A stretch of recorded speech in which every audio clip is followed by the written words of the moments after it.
6 জন নারীর জীবনী পড়া অবধারিত। সংক্ষেপে বলবো কয়জন গুনেন। 1 নম্বরে হচ্ছে হাজার উম্মে ইসমাইল, সাইয়েদনা ইব্রাহিমের বউ, সাইয়েদনা ইসমাইল আলাইহিস সালামের আম্মা, নাম হলো হাজার। আমরা বলি বিবি হাজেরা, আমরা কি কই হাজেরা আছে না? এই প্যান্ডেলেও হাজেরা নামে 2 জন বোন থাকতে পারে, আসলে নামটা হচ্ছে হাজার। নামটা কি হাজার। এই হাজার হচ্ছে আপনাদের 1 নম্বর মডেল। 2 নম্বর কুখ্যাত সন্ত্রাসী ফেরাউনের বউ আসিয়া আপনাদের 2 নম্বর মডেল। 3 নম্বরে ঈসা আলাইহিস সালামের আম্মা মারিয়াম আলাইহিস সালাম আপনাদের মডেল। বিশ্বনবীর প্রথম বউ খাদিজা আপনাদের মডেল। বিশ্বনবীর একমাত্র কুমারী বউ মা আয়েশা আপনাদের মডেল। আর বিশ্বনবীর কলিজার টুকরা সাইয়্যিদাতুনা ফাতিমা আপনাদের জন্য মডেল। সুবহানাল্লাহ বলেন। কয়জন? 6 জন। জোরে বলেন। 6 জন। প্রথমে কার নাম বলেছি? হাজার। দ্বিতীয় আসিয়া। 3 নম্বর মারিয়াম। 4 নম্বর খাদিজা। 5 নম্বরে আয়েশা। 6 নম্বরে ফাতিমা। সুবহানাল্লাহ পড়ে। বিশ্বনবী বলেছেন কামুলা মিনার রিজালে কাসির, পুরুষদের মধ্যে কামেল পুরুষের অভাব নাই। ওয়ালাম ইয়াকমুল মিনান নিসা ইল্লা আরবা, নারীদের মধ্যে কামেল নারী হচ্ছে 4 জন। কয়জন? 4 জন। এরপরে আবার বাড়ালেন আয়েশার কথা, আবার বাড়ালেন ফাতেমার কথা, মোট হয়ে গেল 6 জন। সুবহানাল্লাহ পড়েন। মোট কয়জন? 6 জন। আসলে এই 6 জনের জীবনী থেকে একটা একটা করে শিক্ষা আমরা মনে রাখার চেষ্টা করি, তাহলে জীবন উজালা হয়ে যায়। হাজার আলাইহিস সালাম, ওনার জীবনী থেকে শিক্ষা হচ্ছে তাওয়াক্কুল আলাল্লাহ, বিপদে আপদে সবসময় ভরসা কার উপর?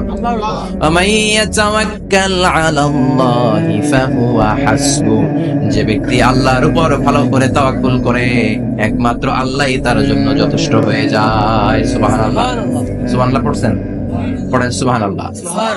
হাজার আলাইহিস সালাম, ওনার জীবনী থেকে শিক্ষা হচ্ছে আল্লাহর উপর তাওয়াক্কুল। সাইয়েদনা ইব্রাহিম আলাইহিস সালাম সাইয়্যিদাতুনা হাজারকে নিয়ে, দুধের বাচ্চা ইসমাইলকে নিয়ে মক্কার মরুজমিনের মাঝখানে রেখে আসলেন। মানুষ নাই, প্রাণী নাই, খাওয়ার পানি নাই, কোনো পশু পাখি নাই, আকাশের পাখিও নাই, কেউ নাই, একটা মাত্র পানির মশক। একটা মশকের ভেতরে সামান্য কিছু পানি। দুধের বাচ্চা ইসমাইলকে নিয়ে সাইয়্যিদাতুনা হাজার দাঁড়িয়ে রইলেন। কোনো কথা না বলে বিবি আর বাচ্চাকে রেখে চলে যাচ্ছেন। চোখের পানি ছেড়ে সাইয়্যিদাতুনা হাজার ডেকে বললেন, ইব্রাহিম একটু দাঁড়াও। কথা নাই, বার্তা নাই, কিছুই বললা না। কি আমার অপরাধ? কেন এই দুধুমরু প্রান্তরে আমাকে দুধের বাচ্চাটারে রেখে গেলা? শুধু একটা কথাই জানতে চাইবো, এই যে আমাদেরকে রেখে পাষণ্ডের মতো তুমি চলে যাও, এটা কি তোমার নিজের ইচ্ছায় নাকি আল্লাহর ইচ্ছায়? সাইয়েদনা ইব্রাহিম কোনো কথা না বলে শুধু প্রশ্নের উত্তর দিলেন, বললেন আল্লাহর ইচ্ছায়। কার ইচ্ছায়? নবীরা নিজের ইচ্ছায় কিছু করে না, যেটাই করে কার ইচ্ছায়? আল্লাহর ইচ্ছা। সাইয়্যিদাতুনা হাজার বললেন, ইদান লা ইউদাইয়ুনাল্লাহ, তোমার ইচ্ছায় যদি আমাদেরকে রেখে না যাও, আল্লাহর ইচ্ছায় যদি রেখে যাও, তাহলে আমার ভরসা আছে আল্লাহ আমাদেরকে নষ্ট হতে দিবে না, আল্লাহ আমাদেরকে কোনো কষ্ট দিবে না, আমার আল্লাহই আমার জন্য যথেষ্ট। সুবহানাল্লাহ। আপনারে মায়েরা যারা আছেন, আপনাকে আর আপনার 2 সন্তানকে নিয়ে আপনার স্বামী সিলেটের হাকালুকি হাওরের মাঝখান দিয়ে রেখে আসছে। কি করবেন? পিছনে পিছনে দৌড়াবেন, গালাগালি শুরু করবেন। যদি বলে আল্লাহর ইচ্ছায় তোমারে রেখে গেলাম, জীবনেও মানতে চাবেন না, বলবেন তোরেও বাদ দিলাম, তোর আল্লাহরেও বাদ দিলাম। আছে না নাই? কিন্তু সাইয়্যিদাতুনা হাজার কেমন নারী ছিলেন, একটা টু শব্দ করেন নাই। শুনতেছেন? কেন ইমাজিন, কল্পনা করতে পারেন?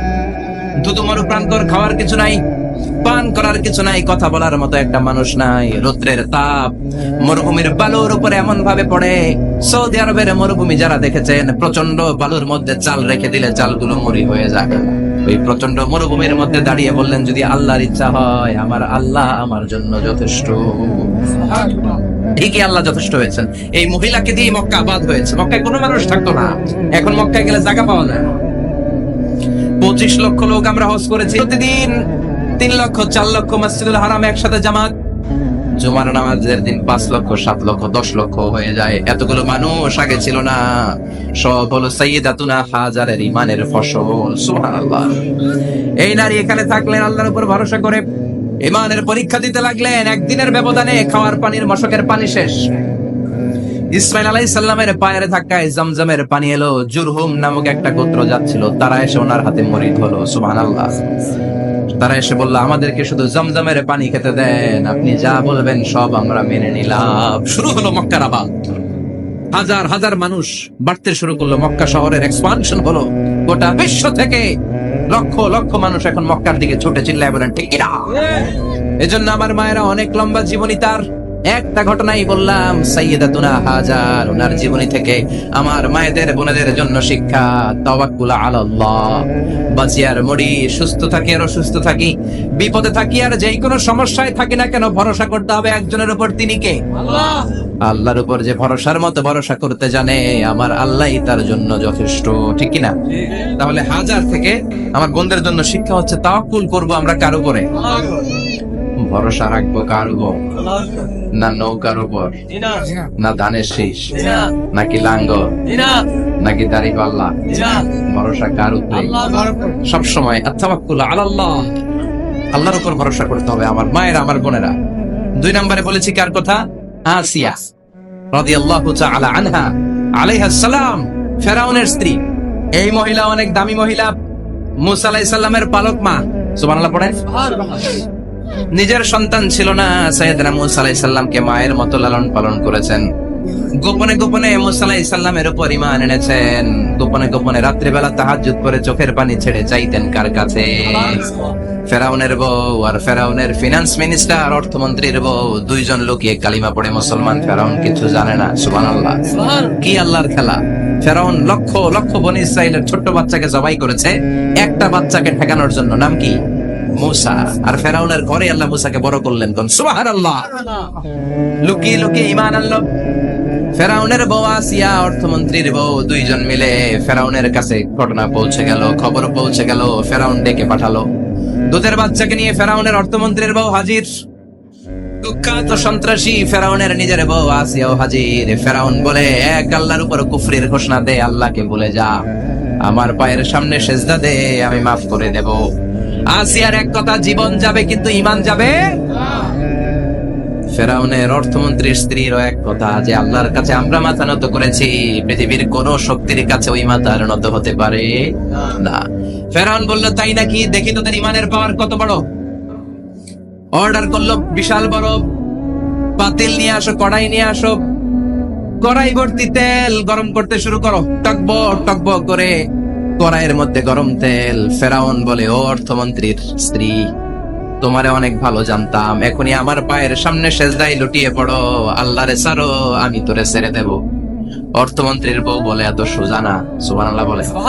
কি ঈমান? ঈমানের পথে অবিচল থেকে আমার মরণ যেন হয়, তোমারই কাছে মিনতি আমার, তোমারই কাছে মিনতি আমার, মহামহিম দয়াময়, ঈমানের পথে অবিচল থেকে আমার মরণ যেন হয়। পড়েন আমিন।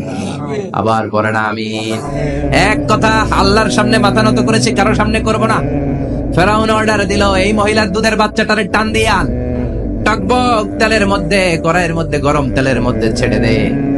মায়ের চোখের সামনে দুধের বাচ্চাকে গরম তেলের মধ্যে ছাড়ে। হিসাবটা কি সহজ নাকি? কথা বলেন। চিৎকার দিয়ে মা কেঁদে ওঠে, ছেড়ে দাও। ফেরাউনের নির্দয় অন্তরে দয়া হয় না। দুধের বাচ্চাটারে তেলের মধ্যে ছেড়ে দেওয়ার পরে মুহূর্তের মধ্যে ছেলেটা রোস্ট হয়ে যায়। কিন্তু ছেলেটা হাত উঁচু করে ডেকে বলে, মা ভয় পেও না, তোমরা দেখো টকবগে কড়াইয়ের ভেতরে তেল, আসলে মা এটা আগুন না, এটা জান্নাতের বাগান। ও মা, ফেরাউনের দিকে তাকাস না রে মা, আমার মতো দৌড় দিয়ে তেলের মধ্যে ঝাঁপ দেয়। আল্লাহু আকবার। ফেরাউনের অর্থমন্ত্রীর বউয়ের ঈমান দ্বিগুণ হয়ে যায়, 3 গুণ হয়ে যায়। সে বলে, ফেরাউন, গোটা পৃথিবীটারে এক পাশে করতে পারবি, কিন্তু আমার মাথাটা তোর পায়ের সামনে নোয়াতে পারবি? ফেরাউনের অর্থমন্ত্রীর ওই স্ত্রীকে বাচ্চার পরে ওই তেলের মধ্যে ঠেলে দেওয়া হলো। ওই মহিলাটাও রোস্ট হয়ে যায়। বাকি রইল ফেরাউনের বউ আসিয়া। কি নাম? আসিয়া কিন্তু দৃশ্যটা দেখেছে, চাক্ষুষ মৃত্যু দেখেছে 2 জনের। ফেরাউন বলে, আসিয়া, কত অন্তরঙ্গ সম্পর্ক আমাদের, আজীবন কত ভালোবাসা ছিল, কত খুনসুটি ছিল, কিন্তু আমার পায়ের মধ্যে সেজদা দিয়ে প্রমাণ কর তুই আমারে ভালোবাসিস। আসিয়ারও একই কথা, জীবন দিব কিন্তু ঈমান দিব না। ফেরাউন বললে, তোকেও আমি ছাড়বো না, তোকে আমি উলঙ্গ করব। হাজার হাজার মানুষের সামনে আসিয়ার কাপড় টেনে নেওয়া হলো, তক্তার মধ্যে শুইয়ে তক্তার মধ্যে হাতে পায়ে পেরেক মারা হলো। হাতের এই পাশ দিয়ে পেরেক ঢুকে ওই পাশ দিয়ে বেরোয়, তক্তার এই পাশ দিয়ে ঢুকে ও পাশ দিয়ে বেরোয়, ফিনকে দিয়ে রক্ত বের করে। আসিয়া সহ্য করতে না পেরে ডেকে বলে, আল্লাহ, ফেরাউন থেকে তুমি আমারে বাঁচাও। এই দোয়াটা সূরাতুত তাহরিমে আল্লাহ সরাসরি কোট করেছেন, রব্বিবনিলি ইনদাকা বাইতান ফিল জান্নাহ।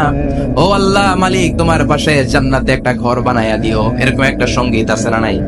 এই সংগীতটা সরাসরি সূরাতুত তাহরিম আসিয়ার দোয়া থেকে কোট করা হয়েছে। পড়েন সুবহানাল্লাহ।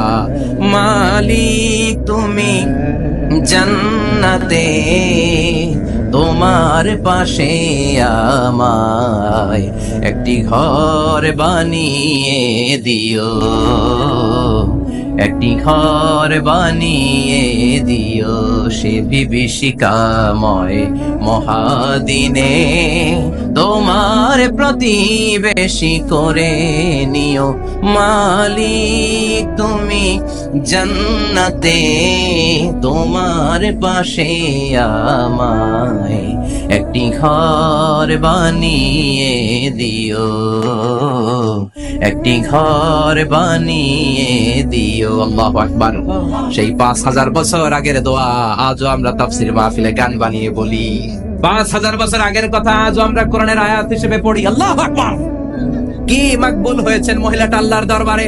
আল্লাহরে বললেন, আল্লাহ, শুধু তোমার ইবাদতের কারণে আজকে আমার এমন দশা উলঙ্গ হওয়া লাগলো, আমার হাতে পায়ে পেরেক ঠোকা হলো। আল্লাহ, এখন গরম তেলের মধ্যে ছেড়ে দেয়া হবে, তুমি বাঁচাও। আল্লাহ বললেন, জিব্রাইল, আমার জান্নাতটারে আসিয়ার চোখের সামনে তুলে ধর। আমার আসিয়া দুনিয়ার বুকে থেকে জান্নাত দেখে দেখে আমার মেহমান হয়ে আমার কাছে আসবে। আসিয়াকেও গরম তেলের মধ্যে ফেলে দেয়া হলো। দুনিয়ার বুকে থেকে জান্নাতের নমুনাটা দেখতে দেখতে সাইয়েদাতুনা আসিয়া আল্লাহর কাছে চলে গেলেন। পড়েন আল্লাহু আকবার। এজন্য ঈমানের পথে অবিচল থেকে আমার মরণ যেন হয়। পড়েন আমিন। তাহলে আসিয়ার জীবনী থেকে আমার মায়েদের জন্য শিক্ষা হলো, ঈমান ছাড়া যাবে না, বেঈমান হয়ে মরা যাবে না, মাজারে গিয়ে মুশরিকাদের কাতারে নাম তোলা যাবে। ওই মায়েরা ঈমান কেমন করে রক্ষা করবেন? ঈমান কত বড় দামি জিনিস। ঈমান একজন নারীর মর্যাদা আল্লাহর কাছে কত বাড়িয়ে তোলে। আসিয়ার জীবনে এই শিক্ষাটা আছে না নাই? কথা কম আছে, বোঝা যায়? বোঝা যায়। তাহলে প্রথমে জানলাম কার কথা? হাজারের কথা। হাজারার জীবনী থেকে শিক্ষা ছিল তাওয়াক্কুল করতে হবে একজনের উপর, তিনি কে? আল্লাহ। আসিয়ার জীবনী থেকে আমরা কি শিখলাম? ঈমান রক্ষা করতে হবে। জীবন যাবে, ঈমান যাবে, জীবন যাবে, ঈমান যাবে। 3 নম্বরে মারিয়াম আলাইহিস সালাম, আজীব একটা মহিলা, স্বামী ছাড়া তার পেটের ভেতরে সন্তান দিয়েছে কে? আল্লাহ। আবার উনার নামে কোরআনে একটা সূরা দিয়েছে কে? আল্লাহ। কি নাম? সূরাতু মারইয়াম। কাফ হা ইয়া আইন সাদ, যিকরু রাহমাতি রাব্বিকা আবদাহু যাকারিয়া। আল্লাহু আকবার। কি সুন্দর সূরা, কি অন্তমিল, কি চমৎকার ঘটনার বর্ণনা। উনার নামেও সূরা, উনার ফ্যামিলির নামেও সূরা। উনার আব্বার নাম ইমরান, মায়ের নাম হান্না বিনতে ফাখুস। উনাদের ফ্যামিলিটা আল্লাহর কাছে এত প্রিয়, আল্লাহর একটা সূরা দিলেন ইমরানের পরিবারের সূরা। কোন? সুবহানাল্লাহ। কোরআনের 3 নাম্বার সূরা, সূরাতু আলে ইমরান। কি নাম? সূরাতু। আবার কোরআনে আল্লাহ ওনাকে বলেছেন সিদ্দিকা, মানে সত্যবাদী নারী। আবার আল্লাহ বলেছেন ওয়ালাইসা যাকারু কাল উনসা, এটা এমন মেয়ে কোন পুরুষ এই মেয়ের মতো হতে পারে? ওনার মা হান্না বললেন, আল্লাহ, আমার পেটে ছেলে না মেয়ে আমি জানি না। যখন মারিয়াম পেটে, আল্লাহ, ছেলে হোক মেয়ে হোক, বাইতুল মুকাদ্দাসের খাদেম হিসেবে তুমি কবুল করে নাও। আমার পেটে যা আছে তোমার জন্য মানত করে দিলাম। কিন্তু ভূমিষ্ঠ করার পরে দেখে মাইয়া, ভূমিষ্ঠ করার পরে দেখে কি? মেয়ে। ভাবছিল ছেলে, ছেলে হইলে খাদেম হবে, এখন মেয়ে। আল্লাহ বলে, চিন্তা করো না, সাধারণ মেয়ে না। ওয়ালাইসা যাকারু কাল উনসা, এটা এমন মেয়ে কোন ছেলেরাও এই মেয়ের মতো হতে পারে। এই মেয়েকে দিয়ে দেওয়া হলো বাইতুল মাকদাস, one of the major 3 mosques in Islam, ইসলামের সর্বশ্রেষ্ঠ 3টা মসজিদের একটা। এই বাইতুল মুকাদ্দাসের খাদেমা ছিল উনি। মসজিদ ক্লিন করতো আর ইবাদত করতো, ইবাদতে মশগুল হয়ে থাকতো, পাগল পড়া হয়ে থাকতো, চক্ষু বন্ধ করে আল্লাহর কথা স্মরণ করতো। মর্যাদা আল্লাহ এত বাড়িয়ে দিলেন, আনসিজনাল যত জান্নাতি ফল সব সামনে এসে হাজির হয়ে যেত। ওনার খালু জাকারিয়া এসে বলতেন, আন্না লাকে হাযা, ও মারিয়াম, এই ফল তো এই সিজনে ফিলিস্তিনে নাই, পাইলা কই? তিনি বলতেন, হুয়া মিন ইনদিল্লাহ, রব্বুল আলামিন জান্নাত থেকে ফলের ব্যবস্থা করেছে। কোরআন সাক্ষী। আন্না লাকি হাদা, কোত্থেকে এই ফ্রুট পাইলা? আনছি জানা, এটা তো এখানে নাই। উনি বললেন হুয়া মিন ইনদিল্লাহ, ইন্নাল্লাহা ইয়ারযুকু মান ইয়াশাউ বিগাইরি হিসাব। আল্লাহ এরকম যারে চায় বিগাইরি হিসাব রিজিক দিয়ে থাকে। সুবহানাল্লাহ বলেন। সব সময় আল্লাহর ইবাদত, সব সময় তাহাজ্জুদ, সব সময় জিকির করতেন লা ইলাহা লা ইলাহা ইল্লাল্লাহু মুহাম্মাদুর রাসূলুল্লাহ। ওনার পুরো জীবনের কোন মুহূর্ত আল্লাহর জিকির থেকে খালি যায় নাই, সব সময় ইবাদতে মশগুল, সব সময় কি। তার মানে মারিয়ামের জীবনে থেকে আমাদের শিক্ষা, আমার মায়েরা বোনেরা ইবাদতে মশগুল থাকতে হবে। কিন্তু দুর্ভাগ্যজনক হলেও সত্যি, আমার বোনেরা জি বাংলা নিয়ে মশগুল থাকে। ওনারা মশগুল থাকে ঠিকই, তবে ইবাদত নিয়ে না। কি নিয়ে? কথা কন। জি বাংলা কি এখনো দেশে চলে? স্টার জলসা এগুলো চলে, কিরণমালা, এই সিরিয়াল গুলো চলে। নতুন সিরিয়াল আসছে, নাম কত কয়েকটা, ওয়াজ মাহফিলে বলা লাগবে আমাদের। কি নাম, কি চলে এখন জানো না তুমি? সর্বনাশ, পাগলের মতো মহিলাগুলো বসে থাকে, রাতে দেখতে না পারলে সকালে কাজা কাফার আদায় করে। আছে না নাই? কাজা আদায় করে ফেলে সকালে। খবরদার, জি বাংলা, স্টার জলসা, হিন্দি মুভি নিয়ে মশগুল থাকা যাবে না আমার বোনেরা। আপনিই পারেন আপনার ফ্যামিলিটারে জান্নাতে ফ্যামিলি বানাতে, আপনিই পারেন পরিবারটারে শান্তিময় করতে। নারী ভালো তো পরিবার ভালো। এজন্য মারিয়াম আলাইহিস সালামের জীবনী থেকে আমার বোনদের জন্য শিক্ষা, ঘরের সব কাজ শেষে অবসর যে সময়টা পাবো ইবাদতে মশগুল হয়ে যাব, ঠিক কিনা? ইবাদতে মশগুল থাকার দরকার আছে না নাই? তাহলে মারিয়ামের মতো আপনাদের মর্যাদাও বাড়িয়ে দিবে কে? কয়জনের জীবনী গেল, আর বাকি কয়জন শুনবে? কষ্ট হচ্ছে? এরপরে বিশ্বনবীর প্রথম বউ খাদিজা। কি সুন্দর না, খাদিজা বললে ভালো লাগে না? প্রথম নারী যিনি কালিমা পড়ে ইসলাম ধর্ম গ্রহণ করেছেন, আমাদের আম্মা জান। বিশ্বনবীর প্রথম বউ, 25 বছর বিশ্বনবীর সাথে সংসার করেছেন, 3 বছর বিশ্বনবীর সাথে জেল খেটেছেন শিয়াবে আবি তালেবে। কেমন বউ? জামাইও জেলখানায়, বউ জেলখানায়। বিশ্বনবীর সবগুলো বাচ্চা সন্তান, ছেলে মেয়ে এই মহিলার গর্ভ থেকে এসেছে, একজন ছাড়া, ইব্রাহিম। ইব্রাহিম বিশ্বনবীর আরেক বউ মারিয়ার গর্ভে এসেছে, বাকি সব খাদিজার গর্ভে। যে আমরা ফাতেমা, বিশ্বনবীর কন্যার নাম কি? ফাতেমার মায়ের নাম কি? খাদিজা। সুবহানাল্লাহ। ফাতেমা, রুকাইয়া, উম্মে কুলসুম, জায়নাব, এই 4 জনের মাই খাদিজা। আবার আব্দুল্লাহ, কাসেম, এদের মায়ের নামও খাদিজা। বিশ্বনবীর সব সন্তান এসেছে খাদিজার পেট থেকে। বরকত বেশি না কম? বিশ্বনবী ভয় পেলে খাদিজার কাছে গেলে ভয় কেটে যেত, সাহস যোগাতেন, শেল্টার দিতেন, ছাতার মতো মাথার উপরে দাঁড়িয়ে থাকতেন। আল্লাহু আকবার। বিশ্বনবী বলতেন রুজিকতু হুব্বাহা, খাদিজার ভালোবাসা আমার অন্তরে আল্লাহ রিজিক হিসেবে দিয়েছে। আবার বিশ্বনবী বলতেন আল্লাহ যেই কিয়ামতের দিন বন্ধু বন্ধুরে চিনবে না, ভাই ভাইরে চিনবে না, কেউ কাউরে চিনবে না, ওই কঠিন দিনে আমি আমার খাদিজারে যেন ভুলে না যাই, আমার খাদিজারে যেন দেখা মাত্রই চিনতে পারি এটা আমার খাদিজা। খাদিজাকে নিয়ে মা আয়েশা একদিন একটা কটু কথা বলেছিল। ও নবী, কবে আপনার এই বুড়ি মহিলা, বুড়ি বউ খাদিজা ইন্তেকাল করেছে, তারপরে কত সুন্দরী সুন্দরী বউ আমরা এসেছি। আমার ভালো লাগে না? খালি বুড়ির কথা কন কেন? খালি বুড়ির কথা স্মরণ করেন। আমরা আছি, আমাদের দিকে তাকান, আমরা কত সুন্দরী, আমরা কত ভালো।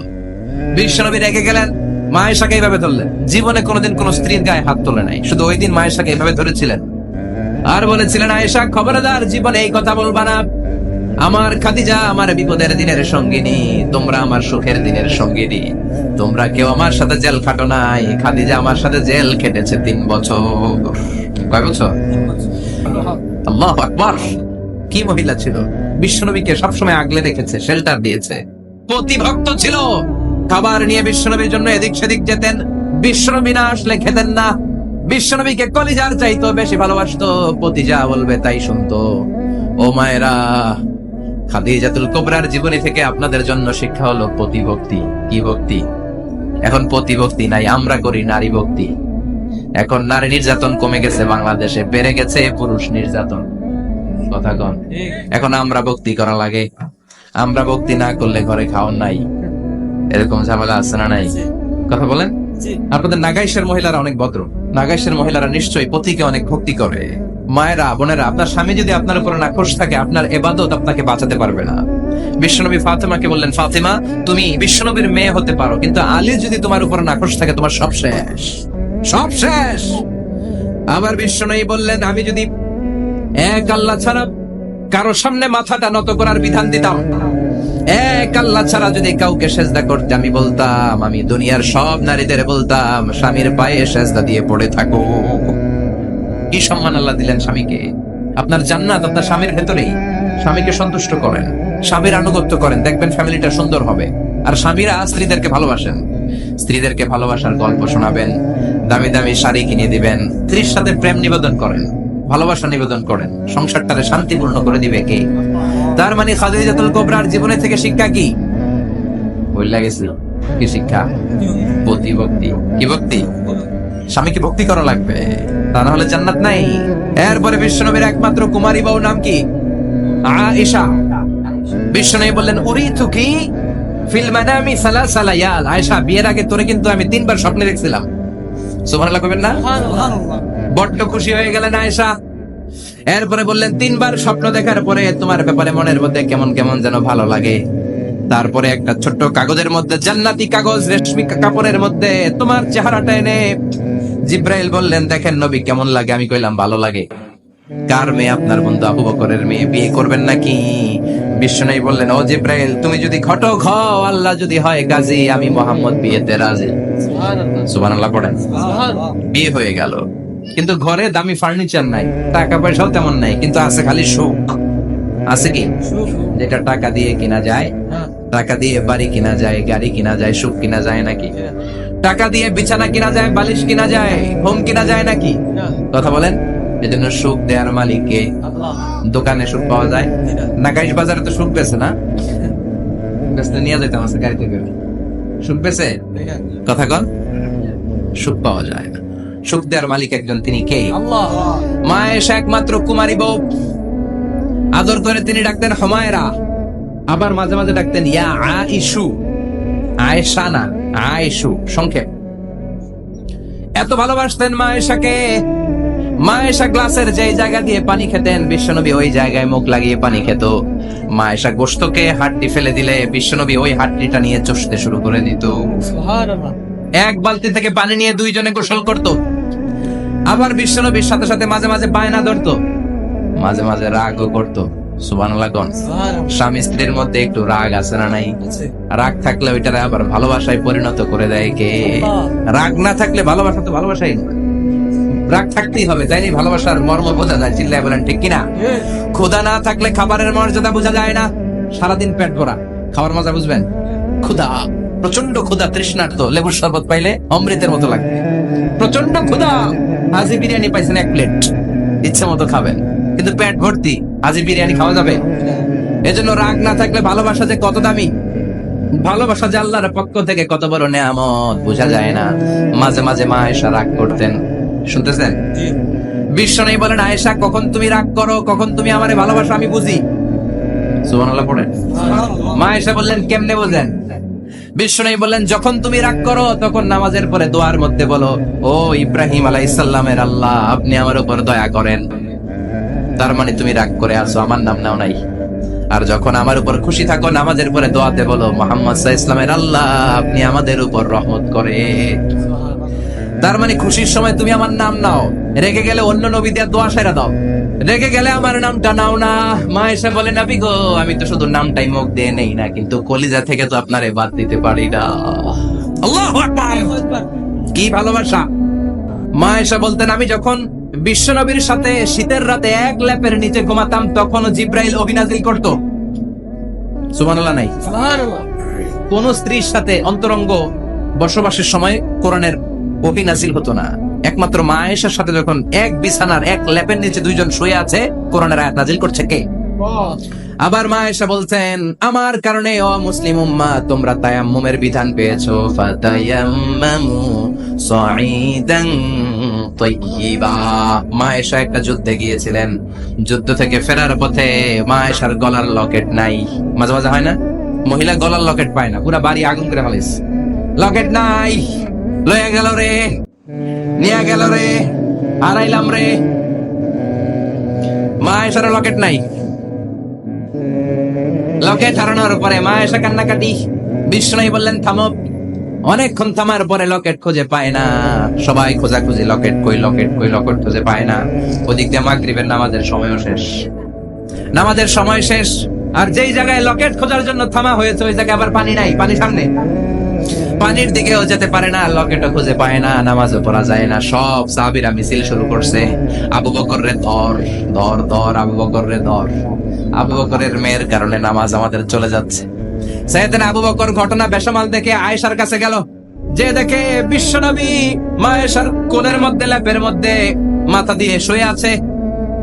রাগের চোটে বুখারীর বর্ণনা, আঙ্গুল নিয়ে মা আয়েশার পেটের মধ্যে দিল এক খোঁচা। লকেট হারাইলি কেন ক? তোর জন্য বাইরে মিছিল চলে, তোর জন্য বাইরে সব সাহাবারা বলে নামাজ পড়তে হবে, সময় নাই। ও আবু বকর, আপনার মেয়ের কারণে এই কাণ্ড। খসরা মানে কোমর। আবু বকর মা আয়েশার খসরাতে এত জোরে গুতা মেরেছেন, মা আয়েশা বললেন এই গুতার কারণে আমি অনেক দূরে চলে যাওয়ার কথা ছিল ব্যথার চোটে, কিন্তু যাই নাই, কারণ কোলে কে? কোলের মধ্যে বিশ্বনবীর মাথা, নড়ে গেলে বিশ্বনবীর ঘুম ভেঙে যাবে, ব্যথাটা হজম করেছি, নড়ি নাই। আল্লাহ তখন আয়াত নাজিল করলেন, ফালাম তাজিদু মাআন ফাতায়াম্মামু সাঈদান তাইয়্যিবা। ও সাহাবারা, মিছিল বন্ধ করো। কোন নারীর বিরুদ্ধে মিছিল করো? এই নারীর সাথে তো বিয়ে আমি সরাসরি বিশ্বনবীর দিয়েছি। যাও, ওজুর জন্য টেনশনে ছিলা, টেনশনের দরকার নাই। আয়েশার কারণে আজকে নতুন করে একটা বিধান দিলাম, আজ থেকে যদি ওজুর পানি না পাওয়া যায়, বালুর মধ্যে 2 হাত বালি মেরে তায়াম্মুম করো, নামাজ পড়ে নাও, কবুল করে নিবে কে? এই মা আয়েশার লকেট হারানোর কারণে তায়াম্মুমের বিধান নাজিল হয়েছে। কোন সুবহানাল্লাহ। সে বলতেন, ও উম্মতেরা, জেনে রাখো যে তায়াম্মুম করো, এটা কিন্তু আমার কারণে পাইছো। সুবহানাল্লাহ কোন। আবার মা আয়েশা বলতেন, আমার কোলে মাথা রেখে বিশ্বনবী শেষ নিঃশ্বাস ত্যাগ করেছে, আবার আমার ঘরের মধ্যেই বিশ্বনবীর কবর। সুবহানাল্লাহ। বিশ্বনবীর কবরটা কিন্তু মা আয়েশার ঘরের মধ্যে, এখনো বিশ্বনবীর কবর যেই জায়গায়, এই জায়গায় মা আয়েশার ঘর ছিল। সুবহানাল্লাহ। 2210টি হাদিস বর্ণনা করেছেন। কত কথা কন? 2210টা। ফ্যামিলির হাদিস বর্ণনার জন্য মা আয়েশাকে আল্লাহ তাআলা বিশ্বনবীর ট্যাপ রেকর্ডার বানিয়ে পাঠিয়েছেন। যাই বিশ্বনবী বলতেন ট্যাপ রেকর্ডের মতো রেকর্ড করে সব সাহাবীদের কাছে বর্ণনা করতেন। কত কবিতা উনি নিজে জানতেন, নিজেই জানে না। কত মাসালা যে জানতেন তার কোনো হিসাব নাই। ইলমুল ফারায়েজ, বাপ মরলে ছেলে মেয়ে থাকলে কে কতটুকু সম্পদ পাবে, মা আয়েশার চেয়ে বিধান মদিনায় কেউ জানতো না। বিশ্বনবীর ইন্তেকালের পরে সাহাবাদের মধ্যে কোনো মাসালা নিয়ে কনফিউশন হলে সব সাহাবারা আম্মা জান আয়েশার কাছে এসে সলিউশন নিয়ে যেতেন। সুবহানাল্লাহ কোন। বিশ্বনবী যা বলেছেন সব মুখস্থ রেখেছেন, সব জ্ঞানের কথা ছড়িয়ে দিয়েছেন, সব সময় পড়াশোনা করতেন। সুবহানাল্লাহ। তার মানে মা আয়েশার জীবনী থেকে আপনাদের জন্য শিক্ষা হচ্ছে জ্ঞানার্জন, জ্ঞানানুরাগী হতে হবে। কি হতে হবে? জ্ঞানানুরাগী। বুখারীর বঙ্গানুবাদ পাওয়া যায়, কোরআনের বঙ্গানুবাদ পাওয়া যায়, ইসলামিক অনেক ভালো ভালো রাইটারের বই পাওয়া যায়, ঠিক কিনা? এগুলো পড়ার দরকার আছে না নাই? অনেকে বলে, হুজুর আমার ছেলেটা মোবাইল ছাড়া কিছু বোঝে না। কি কয়? মোবাইল ছাড়া কিছু বোঝে না। হুজুর মোবাইল দিলে ঠান্ডা, মোবাইল নিলে কান্দে, এরকম আছে না নাই? এর কারণ হাজবেন্ড ওয়াইফ দুইটার কাছে সবসময় মোবাইল। কথা কন। বাবার কাছেও মোবাইল, মায়ের কাছেও মোবাইল, তো ছেলে মোবাইলের জন্য কাঁদবে না তো কি করবে? বাবার হাতেও যদি বই থাকে, মায়ের হাতেও যদি বই থাকে, ছেলে মোবাইল চাবে নাকি? ছেলেও চাবে বই, ছেলে চাবে কি? কথা বুঝতে পেরেছেন? এজন্য জ্ঞান অনুরাগী হতে হবে মা আয়েশার মতো। মা আয়েশা 2210টা হাদিস মুখস্থ করেছে, আপনি কয়টা করছেন? উনি পারলে আপনি পারবেন না কেন? মায়েরা শুনতেছেন তো? আশা করি আপনারা শুনতেছেন। তাহলে মা আয়েশার জীবনে থেকে আমরা শিক্ষা পেলাম জ্ঞান চর্চা করতে হবে। সর্বশেষ কোন নারী? কথা কন। ফাতিমা রাদিয়াল্লাহু তাআলা আনহা, বিশ্বনবীর কলিজার টুকরা। চাচাতো ভাই আলীর সাথে বিয়ে হলো। আলী যখন প্রস্তাব দিল ফাতেমার কাছে, যে বলে, ও ফাতেমা রাজি আছো কিনা? চুপচাপ, কথা কয় না। বিশ্বনবী বুঝলেন রাজি, দুইজনকে বিয়ে পড়িয়ে দিলেন। বিয়ে পড়িয়ে দুইজনকে দাঁড় করিয়ে দিয়ে বিশ্বনবী ওযু করলেন। ওযু করার পরে সামান্য কিছু ওযুর পানি ছিল, আলীর মাথার মধ্যে ছিটিয়ে দিলেন, বরকতের পানি। সুবহানাল্লাহ কইবেন না? সুবহানাল্লাহ। ওযু করে সাইয়েদনা আলীর মাথার মধ্যে ছিটিয়ে দিলেন আর দোয়া করে দিলেন, বারাকাল্লাহু লাকুমা ওয়া বারাকা আলাইকুমা ওয়া জামাআ বাইনাকুমা ফি খাইর। আল্লাহ তোমাদের দুইজনকে বরকত দিয়ে দাম্পত্য জীবন শুরু করার তৌফিক দান করুন। আবার দোয়া করলেন, আল্লাহুম্মা বারিক লাহুমা ফি বিনাইহিমা, ওদের সম্পর্কে বরকত দেন। ওয়া নাসালিহিমা, শিবলিহিমা, ওদের গর্ভে যেই সন্তান আসবে এগুলোর শ্রেষ্ঠ সন্তান বানান। 1 বছরের ব্যবধানে ঘরটাকে আলোকিত করে প্রথম সন্তানের জন্ম হাসান। সুবহানাল্লাহ। হাসান রে বিশ্বনবী এত আদর করেছেন, বিশ্বনবীর কাছ থেকে এত আদর কেউ কোনোদিন পায় নাই। হাসান রে বিশ্বনবী ডাকতেন লুকা। বুখারীর বর্ণনা, শব্দটা কি? লুকা মানে পিচ্ছি। ছোট বাচ্চাদেরকে আপনারা কি কন? আর পিচ্ছি তো আমি কইছি, আপনারা কি কন? নাগাইছে কি বলেন? বাচ্চা বলেন, বাবু বলেন, আর কিছু কি বলেন? আর আর কিছু নাই। তাহলে যে বাবু পিচ্ছি, হ্যাঁ, এই বাবু পিচ্ছি আরবি হচ্ছে লুকা। বিশ্বনবী ফাতেমার ঘরে এসে বলতেন, আইনা লুকা, পিচ্ছিটা কই রে? আমার হাসান কই, আমার নানা ভাই কই? আর বিশ্বনবীর আওয়াজ শুনলে হাসান এসে বিশ্বনবীর কাঁধে, আল্লাহু আকবার, আল্লাহু আকবার। বিশ্বনবী বলতেন, ফাতেমা আমার কলিজার টুকরা, যে ফাতেমারে কষ্ট দেয় সে আমারে কষ্ট দেয়, ফাতেমারে আনন্দ দেয় মানে আমি বিশ্বনবীরে আনন্দ দেয়। এই ফাতেমা সব সময় পর্দায় থাকতেন, দিনের বেলা বেরোতেন না, সারাদিনে টয়লেট করতেন একবার, সেটাও করতেন রাত্রে, যাতে দিনের বেলা কেউ তারে না দেখে। কি ব্যালেন্স লাইফ, কি ব্যালেন্স লাইফ! রাতে একবার টয়লেটে যাওয়া মানে কি সারাদিন খাওয়া দাওয়া এরকম ব্যালেন্স করে করতেন। কেউ দেখতে পারে নাই ওনারে কেমন ছিল, কেউই জানতো না। এমন ভাবে চলাফেরা করতো, কোন পুরুষদের সামনে দিয়ে কখনো যেতেন না। এজন্য ইন্তেকালের আগে আলীকে বললেন, আলী, বিশ্বনবীর ওসিয়ত অনুযায়ী কিছুদিন পরে আমি আমার বাবার সাথে সাক্ষাৎ করব। ইন্তেকালের সময় বেশি লোক আমার জানাজাতে আসার দরকার নাই, নিজেরা দোয়া করে দিলে চলবে। আর আমার জানাজার খাটিয়ার উপর দিয়ে বিশাল একটা বোরকা দিয়ে দিও। এটার আরবিতে বলে নাউশ। কি বলে? এই প্রথম কোন নারী তার খাটিয়ার উপরে নাউশ ব্যবহার করেছে, জন্য এটাকে বলে সুন্নাতু ফাতিমা, ফাতেমার সুন্নাত। সাইয়েদাতুনা ফাতেমার আগে কেউ জানাজার খাটিয়াতে নাউশ ব্যবহার করে নাই। আল্লাহু আকবার। আলীকে বলে গেলেন, আলী, অল্প কয়েকজন পুরুষ নিয়ে জানাজা দিও, বেশি মানুষের কাছে আমার নিও না। দুনিয়ার বুকে আমি লুকিয়ে লুকিয়ে চলতাম, মরার পরে লুকিয়ে লুকিয়ে আল্লাহর কাছে চলে যেতে চাই, পুরুষদের সামনে আমার নিও না। ও মা, এই ফাতেমার জীবনী থেকে আপনার জন্য শিক্ষা হলো পর্দা। সব সময় পর্দাটা দেহে থাকার দরকার আছে না নাই? রাজি আছেন তো? তাহলে এই 6 জন নারীর জীবনে যদি আমার মায়েরা পরে, আমার মায়েরা বোঝে, ওই মায়েরা বিপদগামী হতে পারে নাকি?